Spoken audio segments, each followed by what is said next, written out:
live in Westminster.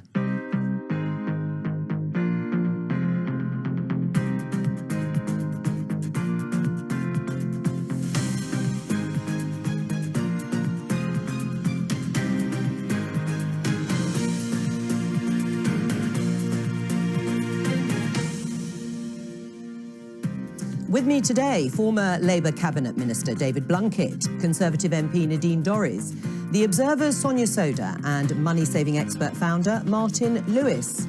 Is Theresa May's Plan B any different from her Plan A? Or is Brexit turning into Groundhog Day? Has Jeremy Corbyn swung behind another referendum, or is his Plan B very much like his Plan A too?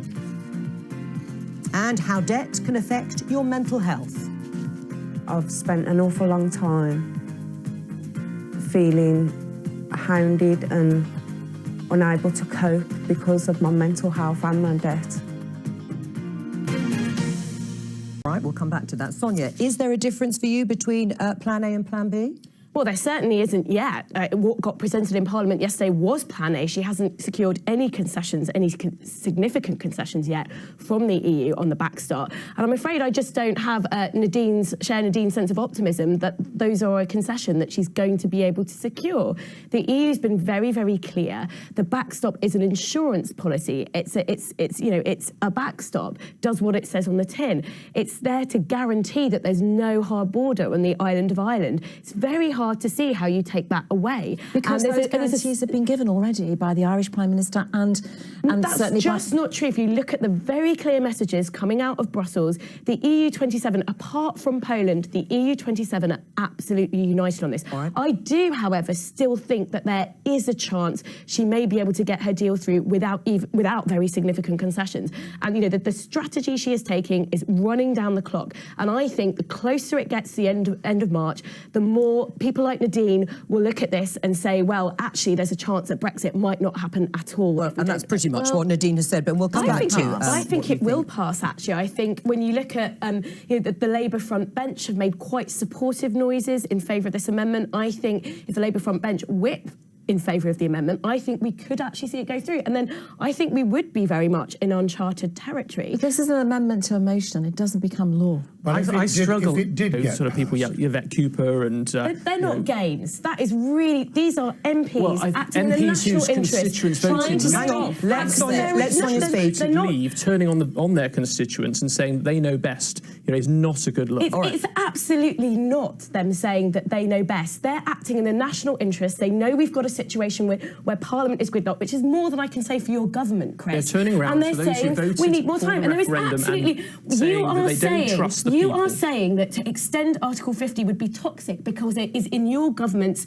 political interest. To revoke Article 50. Don't talk over each other because people can't hear. I think you are completely So you would accept underestimating. extending Article 50? I think you are. I just don't know if it's possible. I think you are underestimating the electorate here as well. You can absolutely make a case to the electorate. People are intelligent. They look at Parliament. They see it's gridlocked. You can make the case that we need more time. The only reason you're saying it's toxic is because it suits you to say it's toxic. I'm saying revoking. I'm going to set some rules here. We can't talk over each other because the viewers can't hear a And word. I think the Prime Minister will actually be secretly very pleased if Yvette Cooper's amendment goes through. No deal is taken off the table for all that Chris has said about that weakening her. No, I know, I do think so, because then she knows that people like you will actually probably come around and back the deal, because if it's a choice between deal and staying in, I think that might be one of her best chances of getting her deal through. Martin talked earlier about the game of brinkmanship that the Prime Minister is playing. I think if you look at what the Labour leadership is doing, they are equally playing a game of brinkmanship. And actually, these amendments that Corbyn has put down, the Labour leadership has put down, are quite smart, really, because they can say, look, we're putting the option of a second referendum on the table for MPs to vote on. It's very unlikely to get support at this stage, but it allows him to put off saying what he is for.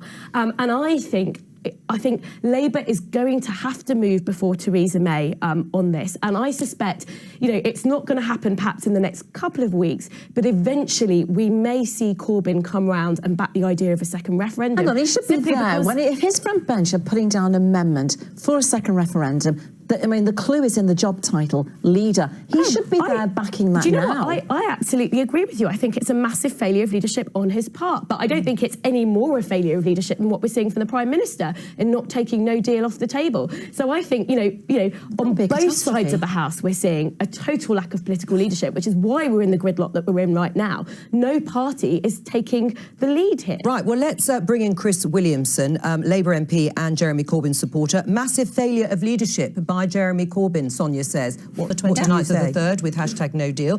The UK would flourish and prosper. The opportunities beyond amazing, we would be free. Yeah, huge possibilities. And in fact, the IMF has today, I think, announced that we would actually even grow after Brexit by an increased growth by 1.6%. And that's after no deal. It's complete fantasy. The EU is by far our biggest trading partner. The other countries that Brexit biggest trading partner. No, if we leave without a deal, there will be all these barriers to trade, which will really hurt the country. What barriers? The government's only... Things like tariffs, Nadine. The government's own economic analysis is completely clear.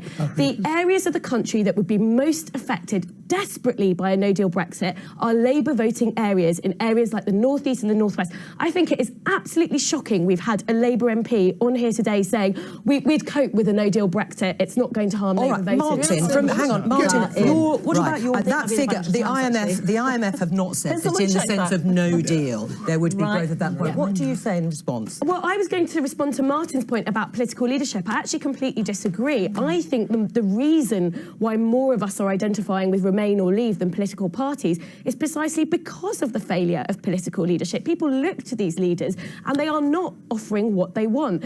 I think there's absolutely no excuse, for example, for Jeremy Corbyn. He could make a stand. He could back a second referendum. The fact that he hasn't is because he's actually quite Eurosceptic and is a bit cowardly and doesn't want to make a positive argument to voters. All right, just finally,